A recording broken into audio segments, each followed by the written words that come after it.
Night fam, you are about to meet children who could prove they lived as someone else before they were born.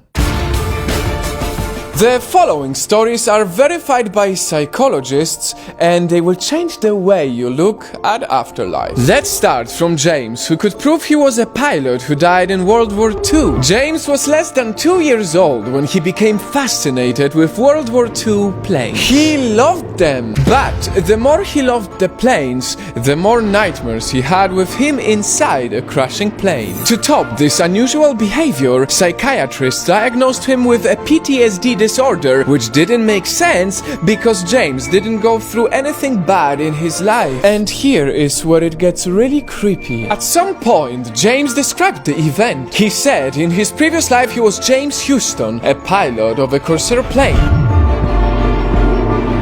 and that his plane got shot by the Japanese and crashed into water. What's creepy was that his father found James Houston in World War II books. He was indeed a war veteran.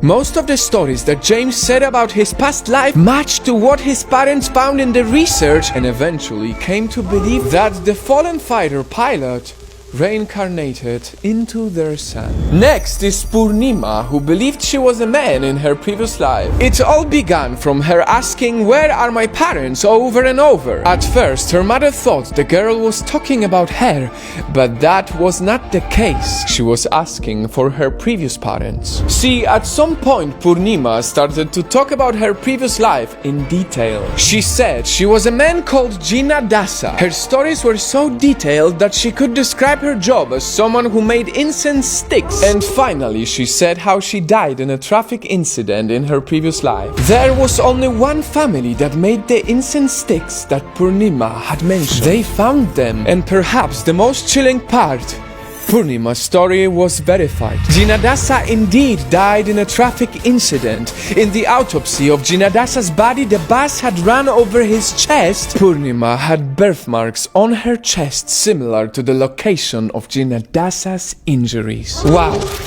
And speaking of birthmarks, we need to talk about the Pollock sisters, who were reborn as their own younger siblings. This is one of the most popular stories about reincarnation. In 1957, two girls, Jacqueline and Joanne, got hit by a car and died on the spot. More than a year later, the mother of the two girls gave birth to another two girls, Jillian and Jennifer. Devastated about the death of her other two daughters, she had kept their toys hidden. However, when they were 4, the two daughters started looking for the toys of their dead sisters. They remembered the names given to the toys and divided them according to how Jacqueline and Joanna did. The family had also moved to a new home shortly after the twins were born, but for some reason the two little girls remembered their past home like they lived there. And on top of all of it, Jennifer had a birthmark on her left hip and her forehead that were very much the same as her dead sister's marks. Do you think it is possible that the daughters kept the memories of their dead sisters? Whether you believe in these stories or not, I decided to share them with you because I deeply believe that you and me, we are on this planet for a reason. You cannot deny that there is something more to humans than just flesh. That there are things about us that we cannot explain. Take déjà vu, for example. Almost everyone knows how it feels to live through an event for the second time, yet we cannot explain it. It is truly fascinating and at the same time hopeful, because the existence of life after death can truly give us hope that there is more to life than we see.